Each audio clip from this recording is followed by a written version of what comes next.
President Trump threatened in a Truth Social post today to invoke the Insurrection Act in Minneapolis to stop protesters with military force. We wanted to look at what invoking the Insurrection Act would allow President Trump to do.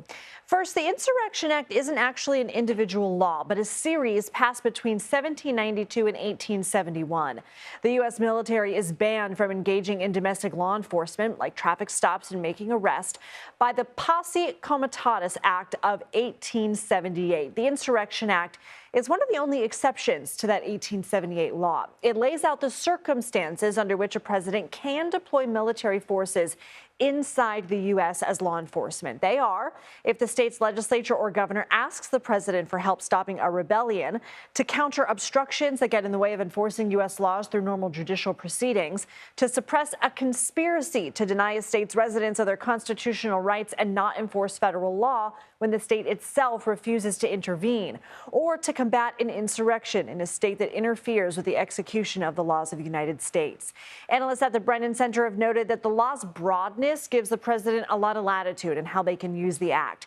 The only requirement is that a president must sign a proclamation invoking the act and ordering insurgents to disperse. Most recently, George H.W. Bush did that in 1992 after California's governor requested help responding to the Rodney King protests.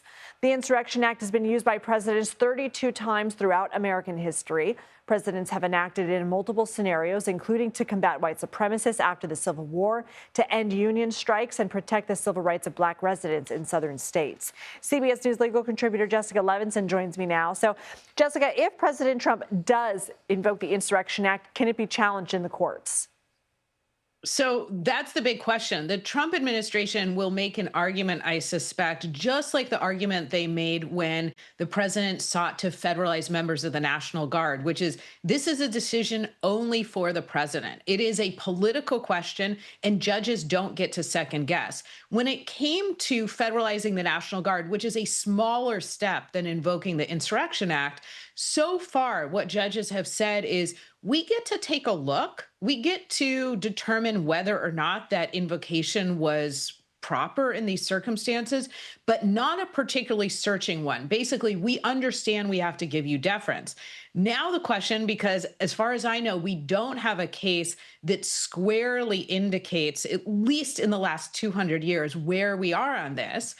Now, the question would be if the president invokes the Insurrection Act and there was a challenge, then would a court similarly say, we actually do get to be a small check, but we have to understand that this is largely a decision for anybody who is in the Oval Office, for any elected chief executive. Has there been any precedent for someone challenging a president's invocation of the Insurrection Act? So not successfully formally as far as I can see. What we typically see in this situation, and as you just laid out, is there's actually cooperation. So at least for the last 50 plus years, when we've seen the Insurrection Act be used, it's because a governor has said, we need some help.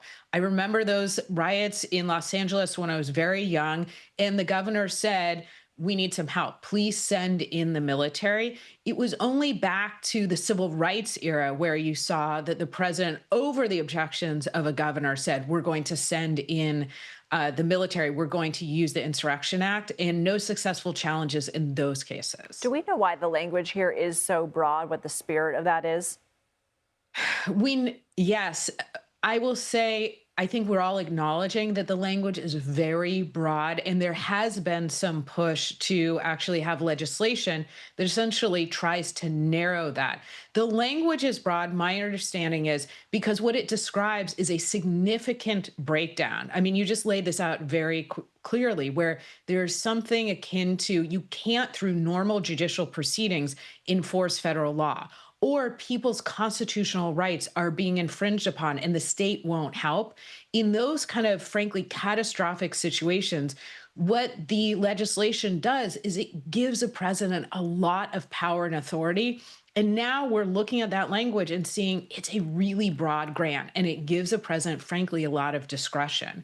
And so I think the idea is something terrible happens, we want the president to be able to act. Jessica Levinson, love it when you take us to school. Thank you.